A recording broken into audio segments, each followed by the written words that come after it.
Baik, Assalamualaikum warahmatullahi wabarakatuh. Perkenalkan, saya Muhammad Tildan dengan NIM 1001 128 025053 dari Prodi Ilmu Kesehatan Masyarakat kelas A. Pada video kali ini, saya akan menjelaskan mengenai materi yaitu analisis risiko keselamatan di pemukiman lahan basah.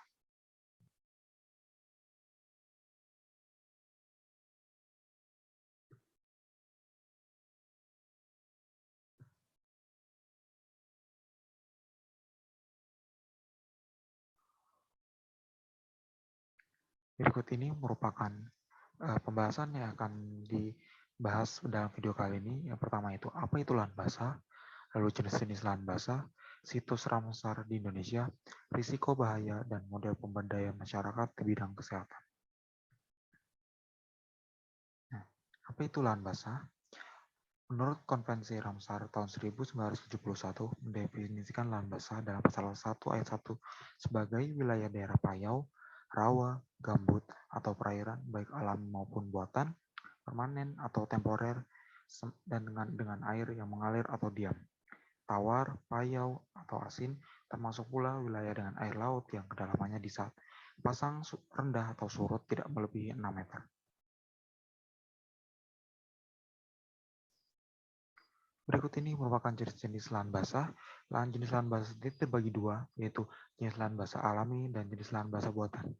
Nah, untuk jenis lahan basah alami sendiri ini, contohnya sendiri ada bakau, rawa, lalu lahan gambut, lalu delta, dan lain-lain.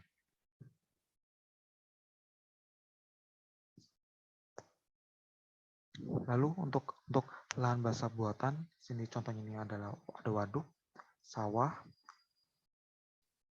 saluran irigasi, dan lain-lain.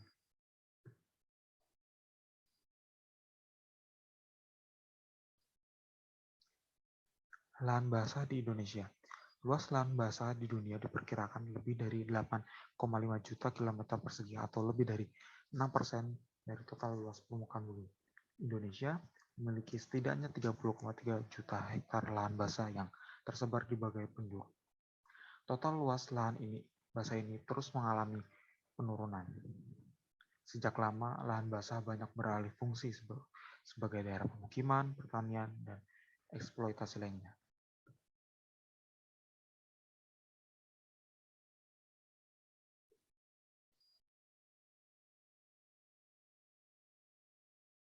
Lalu yang berikutnya mengenai 7 situs Ramsar di Indonesia.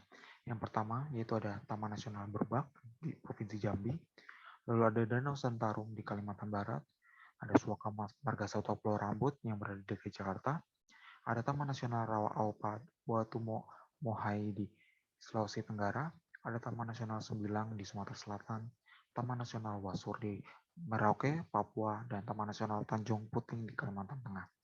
Dan berikut ini merupakan salah satu contoh-contoh yang situs Ramsar di Indonesia. Berikutnya yaitu risiko bahaya. Kemarau panjang yang terjadi hampir setiap tahun telah menyebabkan lahan rawa gambut terbakar akibat kesalahan manusia. Bencana kebakaran hutan rawa gambut dan kabut asap telah menimbulkan banyak kerugian bagi masyarakat secara luas. Penyakit saluran pernafasan menyerang banyak orang.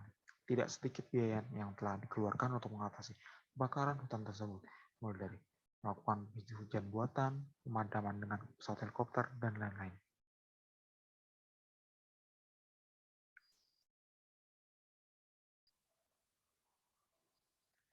Yang berikutnya yaitu model pemberdayaan masyarakat di bidang kesehatan untuk menangani analisis risiko keselamatan di pemukiman lahan basah. Yang pertama itu ada model pengembangan lokal.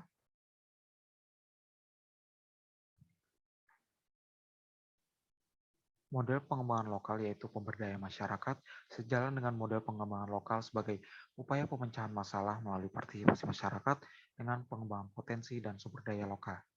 Lalu yang kedua yaitu model promosi kesehatan yang dilakukan melalui 4 pendekatan yaitu persuasif, yaitu yang tidak dibutuhkan atau kepercayaan, kesehatan, konseling, persoalan dalam kesehatan, aksi legislatif, dan pemberdayaan masyarakat. Lalu yang ketiga yaitu model promosi kesehatan perspektif multidisiplin. Yang ini mempertimbangkan 5 pendekatan meliputi medis, perilaku, pendidikan, pemberdayaan, dan perubahan sosial. Lalu model yang keempat yaitu model pelayanan kesehatan primer berbasis layanan masyarakat. Menurut IFE, masyarakat harus bertanggung jawab dan mengidentifikasi kebutuhan dan menetapkan prioritas, merencanakan dan memberikan layanan kesehatan serta memantau dan mengevaluasi layanan kesehatan.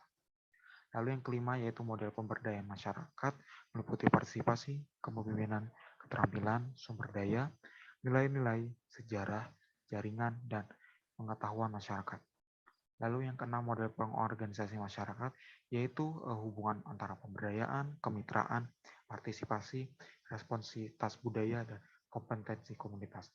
Lalu model yang ketujuh model determinan sosial ekonomi terhadap kesehatan meliputi pendidikan, pekerjaan, pendapatan, dan modal atau kekayaan yang berhubungan satu sama lain dengan kesehatan.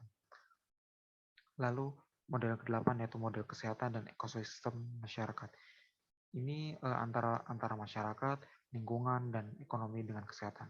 Lalu model yang ke-9 model determinan lingkungan, kesehatan individual, dan masyarakat. Determinan lingkungan, kesehatan individual meliputi lingkungan psikososial, lingkungan mikrofisik, lingkungan ras atau kelas atau gender, lingkungan perilaku, dan lingkungan kerja. Sementara itu, determinan lingkungan kesehatan masyarakat. Lalu yang ke-10 yaitu model pembangunan kesehatan masyarakat desa atau PKMD.